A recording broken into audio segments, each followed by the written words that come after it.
महाराज साहेबांच्या मोबदल्यात पृथ्वीचं राज्य जरी मागून घेतले असते तरी आनंदाने केले. छान आहे ते तिकडचं रिलेट करत.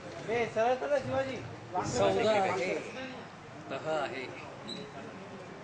शहाजहानला आदिलशाहची शहाजहानची भीती आदिलशाहला दिसत नाही. अन्यथा ऐसा लेनदेनचा व्यवहार घडलाच नसता. शहाजहानची भीती आदिलशाह दिसत नाही. अन्यथा ऐसा लेनदेनचा व्यवहार घडलाच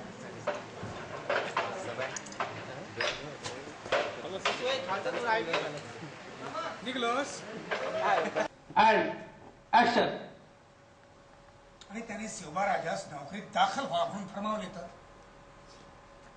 आपण पुणे प्रांतिक पहिला प्रयत्न केला होता स्वराज्याचा, तेव्हा मोगलांची 5,000ची मनसबदारी घेतली होती. ती केवळ त्यांच्याकडून आपणावर आपत्ती येऊ नये म्हणून. तेव्हाही शहाजहानने या ऐसा हट्ट धरलेला नव्हता. त्यावरून आम्ही एवढे शिकलो की एका वेळी 2 गरिबांची न भांडणे. आणि त्याने आपण सिया म्हटले तर आपण जाणार आहात स्वराज्य टाकून. होय किंवा नाही? कट. ओके.